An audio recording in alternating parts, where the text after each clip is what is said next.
કોઈપણ ઘટના બાબત અથવા તો કોઈપણ વાતનો અભ્યાસ કરવાથી, તેનું અવલોકન કરવાથી, તેને જાણવાથી અથવા તો તેનો સીધો પરિચય કરવાથી મળતી સમજ એટલે કે અનુભવ અને અનુભૂતિ. અને જ્યાં સુધી આપણા જીવનમાં અનુભવ અને અનુભૂતિ હશે ને, ત્યાં સુધી આપણે દરેક વાતને પહોંચી વળીશું. દુનિયાના છેડે જઈને પણ આપણે દરેક કામને પાર પાડી શકીશું. પરંતુ જો આપણા જીવનમાં અનુભવ અથવા તો અનુભૂતિની જ ઉણપ હશે, તેની જ કમી હશે, તો હંમેશા આપણને એવું લાગ્યા કરશે કે આપણા જીવનમાં ખૂબ બધી મુસીબતો આવ્યા કરે છે, આપણું જીવન ખૂબ બધી તકલીફોમાંથી જ પસાર થાય છે. આપણા ભારતીય સંત કબીરને લોકો એવું કહેતા કે તમે વેદ ભણ્યા નથી, કોઈ વિદ્વાન પાસે બેસીને, તેના ચરણો પાસે બેસીને કોઈ પણ પ્રકારના શાસ્ત્રોનું અધ્યયન કર્યું નથી. આમ છતાં તમારી વાતો લોકોના હૃદય સુધી કેવી રીતે પહોંચી જાય છે? જ્યારે 48 વર્ષ કાશીમાં રહીને જે વિદ્વાનો પોતાની વાત લોકો સુધી પહોંચાડવાનો પ્રયત્ન કરે છે, તેની વાતો લોકોના હૃદય સુધી કેમ નથી પહોંચતી?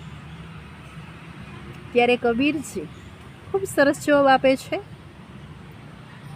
તુમ કહેતે હો કાગજ કી લેખી, તુમ કહેતે હો કાગજ કી લેખી, और मैं कहता हूँ निज नयन की देखी.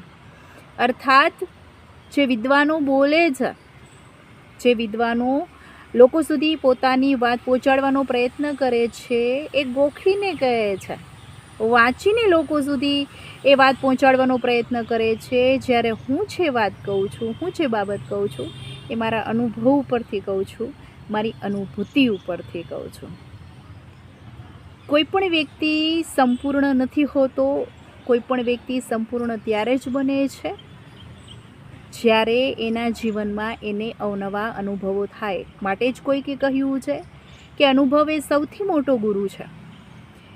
કોઈ પણ પૈસાદાર અને અનુભવી વ્યક્તિ ધંધો કરે તો તેમાં અનુભવી વ્યક્તિ પૈસા કમાય છે, જ્યારે પૈસાદાર વ્યક્તિ અનુભવ બીજું કંઈ ન શીખવે તો કંઈ નહીં, પરંતુ ફરીવાર કોઈ પણ પરિસ્થિતિ આવે ત્યારે તેમાંથી નીકળવાનો રસ્તો ચોક્કસથી શીખવી જાય છે. એટલા માટે જ કહું ટૂંકમાં તો જે મળે છે, જે જોઈ છે તે નથી મળતું, પરંતુ જે મળે છે એનું નામ જ અનુભવ.